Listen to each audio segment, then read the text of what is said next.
Valeu, torcedor. Obrigado pelo teu carinho, pela tua audiência aqui com o nosso canal, gurizada. Vamos falar das últimas de Grêmio. Embora não empolgue, embora tenhamos muitas situações para conversar aqui, eu quero explicar algumas outras bem importantes para vocês. Mas a realidade é que os números comprovam que o Grêmio não está absolutamente nada bem.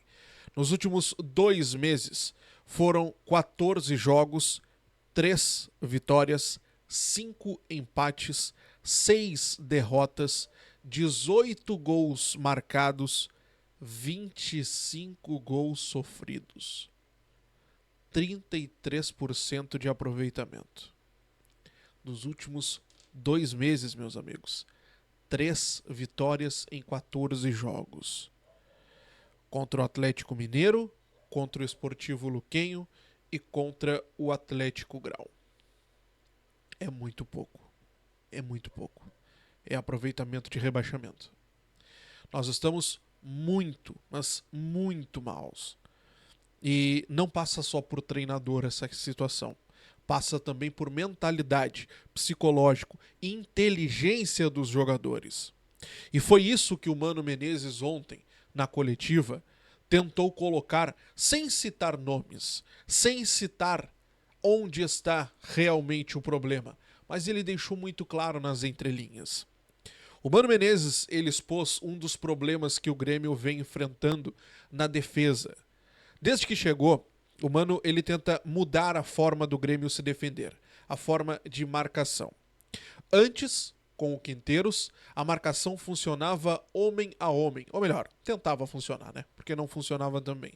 Mas o estilo do Quinteiros, que ele queria colocar aos jogadores, era uma marcação homem a homem. Ou seja, cada um responsável por um adversário. Os jogadores não gostavam desse estilo de marcação. É importante que se diga que nos bastidores houve sim muitas reclamações sobre esta situação e os jogadores inclusive tentaram fazer com que o Quinteiros mudasse essa forma de marcar. Mas o Quinteiros não quis mudar a sua forma de trabalho. O Quinteiros apostava que essa marcação, com o tempo, esta forma de marcação, aliás, chegaria ao êxito, o que não aconteceu e o resto da história todo mundo conhece. Com o Mano Menezes, a marcação funciona por zona. Zona da defesa, zona recuada, zona meio, zona mais à frente. E não é porque os jogadores queriam assim, é o estilo do Mano. Pegar trabalho dele no Fluminense, trabalho dele no Inter, trabalho dele no Corinthians, sempre foi assim. O Mano sempre gostou da marcação por zona. Justamente o que os jogadores queriam, o que pediam ao Quinteiros. E esse é o diagnóstico do Mano Menezes. Pelos jogadores terem trabalhado tanto tempo com o Quinteiros na marcação homem a homem, ou seja, saindo do seu lugar no campo para marcar o adversário, isso ficou no mental dos atletas e eles vêm repetindo esses erros jogo a jogo. E por isso o Grêmio tem tomado tantos gols nos últimos jogos também. Ele falou muito especificamente do Gemerson em vários momentos. Só que ele não nomeou o Gemerson. Só que não foi somente para o Gemerson a crítica do Mano. O Mano também criticou o Kahneman. E o Kahneman tem esse estilo da marcação homem a homem desde sempre. Não é porque foi com Quinteiros. Não, o Kahneman sempre foi assim. Porém, o Mano acredita que essa marcação, esse estilo de marcação, valeu a tempo, porque precisa de treinamento. Os 2 gols que o Grêmio sofreu na mentalidade do Mano, no pensar do Mano, foram desta forma, com os jogadores saindo das suas posições, buscando a marcação homem a homem, buscando a marcação atleta a atleta, deixando buracos, deixando espaços que ele colocou inclusive na coletiva como valiosos para o adversário, para que esses gols acabassem acontecendo. O terceiro, ele deixa muito claro que foi numa falha individual do Gemerson também, até porque o Gemerson abraça o jogador do CSA e o Mano mesmo deixa muito claro que não havia necessidade alguma de abraçar, de segurar qualquer jogador que fosse ali, no caso, fazendo aquela falta ali. Para você que não entendeu o que o Mano quis dizer e não entendeu o que eu tentei explicar até agora, eu montei uma tela aqui. Deixa eu trazer aqui para vocês. Aqui, ó. Essa aqui, uma arte, tá? Nós vamos juntos tentar entender. Esse é o lance do primeiro gol, tá? onde você vê ali o Edenilson, o Monsalve, ali mais à frente o Bright White, mais à frente, tá? E lá do outro lado o Christian Oliveira. Aliás, sobre o Monsalve, é importante essa imagem aqui porque eu vou conseguir te explicar justamente o que o Mano quis dizer sobre o Monsalve. O Monsalve é um jogador que está atuando pelo lado esquerdo, justamente porque o Mano entende que o Monsalve não tem a característica de fechar espaços pelo meio para ajudar no campo defensivo. E uma conversa do Monsalve com o próprio Mano Menezes aconteceu minutos antes deste lance aí, que acabou culminando no gol do CSA. Aparece na transmissão o Mano conversando com o Monsalve, colocando para ele onde ele tinha que atuar, e o Monsalve fazendo o sinal como para poder atuar pelo meio. E o Mano parece ter atendido o pedido do Monsalve minutos depois, tanto que na imagem o Edenilson, que estava atuando pelo meio, passa a atuar pelo lado esquerdo e o Monsalve passa a atuar pelo meio. Só que segundos depois acontece esse lance, onde o Edenilson atua na que estava atuando o Monsalve e o Monsalve, que está no lugar onde estava o Edenilson, não ajuda na recomposição. O Monsalve deixa todo o campo, todo o espaço aberto para que o CSA possa montar a sua jogada ali pelo lado direito. Só que vejam também o ponto que o Mano fala sobre a marcação homem a homem, sobre sair do seu espaço. Vejam onde está o João Pedro e vejam onde está o jogador do CSA lá no canto direito, em cima lá no campo, lá, ó, que vai receber o cruzamento. Vejam nessa próxima imagem como isso já impactou. O jogador do CSA, nas costas do João Pedro, recebeu a bola. E aqui nós já temos 4 jogadores do CSA contra 3 do Grêmio. E a marcação totalmente fora, porque não havia espaço naquele lance ali. Veja, avança, olha onde está o Marlon. O Marlon já abandonou o seu lado esquerdo para poder ajudar na marcação, porque o Kahneman já foi deslocado para o lado direito e o Gemerson já está fazendo a feição lá, quase de lateral direito, porque o João Pedro saiu da marcação e acabou abrindo todo esse espaço. E aqui, mesmo que o jogador do CSA tivesse perdido, a bola sobraria com o jogador aqui pelo lado direito de ataque do CSA totalmente livre. Então vejam o que o Mano quis dizer. Os jogadores estão saindo, não estão ficando na sua zona e por isso está acontecendo. O segundo gol acontece a mesma situação. Olha onde está o Igor Serrote aqui do lado esquerdo. Ele está fechando o seu espaço pelo meio, porque o Gemerson tá abraçado, o Gemerson sempre carente, abraçado em alguém. Esse é o segundo gol, tá? Não é o terceiro, é o segundo. Ele tá abraçado com o jogador do CSA, o Kahneman sai da zona, ele sai do seu espaço para dar um bote.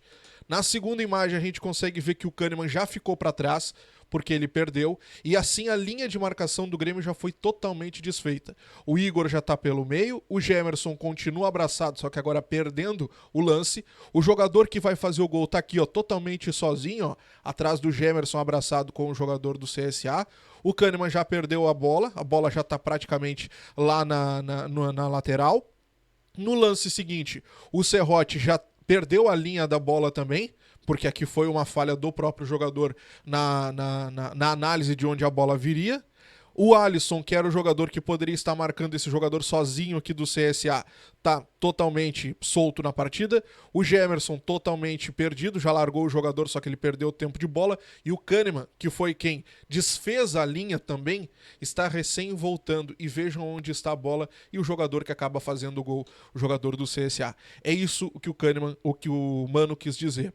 Os jogadores do Grêmio não estão obedecendo uma linha de marcação por zona. Eles estão saindo dos seus lugares e deixando buracos valiosos, como o próprio Mano colocou, e por isso os adversários do Grêmio estão se aproveitando dessa falha. O Mano vai ter tempo para treinar? Não vai. O Mano não vai ter tempo para treinar. Vai ser na conversa, vai ser no dia a dia, não tem o que fazer. Como isso vai acontecer? Bom, aí vai ser o Mano quem vai ter que responder, porque o mês de maio inteirinho vai ser da mesma forma. No final de semana nós já temos um jogo super importante contra o Santos, e o Santos é um adversário direto. Então, o que vai acontecer? O que vai acontecer? O Mano vai ter que achar uma solução. O Grêmio vai ter que tirar o Gemerson de campo para poder colocar um outro jogador e tentar dar uma reanimada? Pode ser. O Grêmio vai ter que contratar? Vai ter que contratar, só que vai contratar só lá, em junho. Daqui a pouquinho nós vamos falar sobre isso. Só lá em junho. Então não vai ter tempo para fazer todas as contratações, não vai ter tempo para tudo isso. Lá em junho a gente pode estar enterrado na zona de rebaixamento, eliminado da Sul-Americana e eliminado da Copa do Brasil. Porque a Copa do Brasil, o segundo jogo vai ser lá no dia 20, 22 de maio. E a Sul-Americana também, termina a fase de grupos agora no mês de maio. Então, não tem o que fazer. O Mano vai ter que fazer mágica, literalmente, com esse time, vai ter que organizar essa equipe e ver o que pode acontecer. Bom, o Grêmio se reapresenta agora às 4 da tarde, de repente, na hora que tá vendo esse vídeo, já até aconteceu a reapresentação. Os jogadores viajaram nessa madrugada e aí agora é no dia a dia. Contratação, eu sei que é um ponto que vocês querem saber também. Faltam 33 dias para a janela de transferências abrir. Vão ser 2 janelas, uma do dia 2 ao dia 10 de junho, né, antes do Mundial de Clubes, e outra do dia 10 de julho ao dia 2 de setembro. A ideia do Grêmio é contratar um zagueiro nessa primeira janela, nesse primeiro espaço ali do dia 2 ao dia 10.